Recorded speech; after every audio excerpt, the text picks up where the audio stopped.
Hi my dear students, I am your favorite English tutor and YouTuber Sayyada Rabia Batul Jannat का फूल. So once again today we are going to study about Aristotle.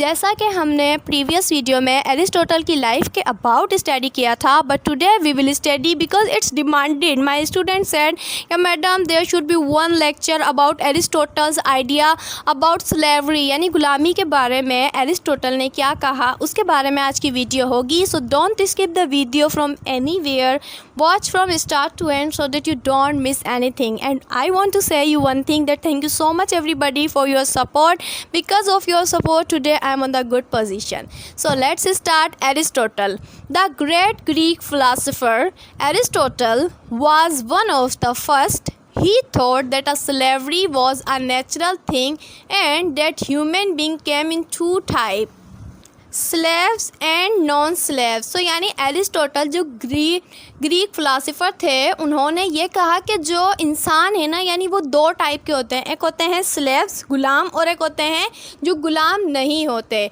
So Aristotle strongly believed and justified the institutions of slavery. He open slave as the possession of the family और in other words was considered the property of the master or the family.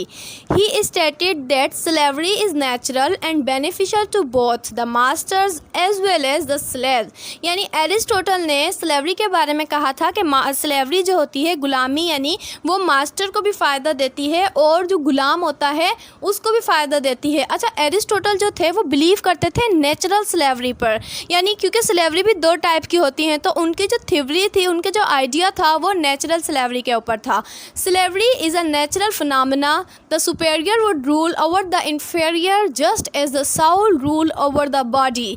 देखें यहाँ पर Aristotle ने कितनी अच्छी बात कही कि जो यानी स्लेवरी होती है ये एक नेचुरल फिनोमेना होता है, यानी जो सुपेरियर लोग होते हैं, जो आला दर्जे के होते हैं, वो अपने से कम दर्जे वालों पर रूल करें. किस तरह रूल करें, किस तरह उन पर यानी हुकूमत करें, जैसा कि जिस्म जो है वो हुकूमत, यानी जिस्म नहीं सॉरी, जो यानी रूह होती है वो हुकूमत करती है बॉडी पर यानी जिस्म पर.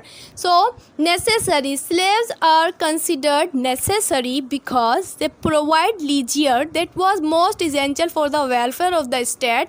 Aristotle stated that slavery benefited the slaves as well. यानी नेसेसरी भी होता है स्लेव बनना, क्योंकि इससे स्टेट को भी फ़ायदा होता है और जो स्लेव्स होते हैं उन्हें भी फ़ायदा होता है. Aristotle insisted that masters must treat their slaves properly and strongly propagated that cruel master must be subjected to legal punishment. Aristotle ने कहा कि जो स्लेव्स होते हैं, जो हमारे गुलाम होते हैं, उन पर जो है जो मास्टर्स होते हैं उन्हें प्यार से ट्रीट करना चाहिए. अपने यानी मास्टर्स को, अपने गुलामों को प्यार से ट्रीट करना चाहिए. ये नहीं कि अगर वो आका बन गए, मालिक बन गए हैं किसी के, तो वो उन पर जुल्म और सितम शुरू कर दें और उनको मारें पीटे गुलामों को. ऐसा बिल्कुल भी नहीं होना चाहिए. अगर कोई मास्टर ऐसा करेगा तो उसको फिर यानी एक कानूनी सज़ा दी जाएगी. He was against the idea of slavery by force. यानी एरिस्टोटल जो थे वो कहते थे यानी जो ज़बरदस्ती गुलाम बनाए जाते हैं, या फिर जो वार्स होती थी पहले, जो यानी जंगें होती थी, उसमें जो कैदी बन जाते थे फिर उन्हें गुलाम बना लिया जाता था, तो एरिस्टोटल जो थे ना वो इसके थोड़ा अगेंस्ट थे. Slavery was essential for all around development, but the master has no right to misuse his power. Slaves are only assistant but not subordinate. अब इस पैराग्राफ में यही बताया गया है कि जो स्लेव्स होते हैं, मास्टर्स को चाहिए उनके साथ प्यार से ट्रीट करें, उनके अपने पावर का जो है मिसयूज़ ना करें गुलामों के साथ ना. स्लेव्स आर ओनली असिस्टेंट, यानी जो गुलाम होते हैं वो सिर्फ और सिर्फ असिस्टेंट होते हैं, मददगार होते हैं, बट नॉट सबॉर्डिनेट, यानी वो उनके मातहत नहीं होते कि जैसा चाहो मारो पीटो ट्रीट करो, whatever you want to do, nothing.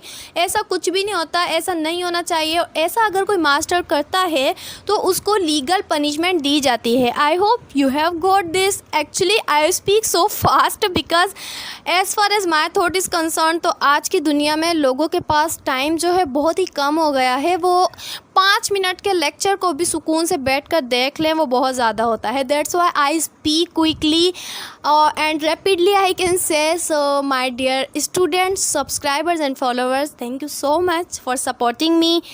अल्लाह आप सबको हमेशा खुश और आबाद रखे. Thank you.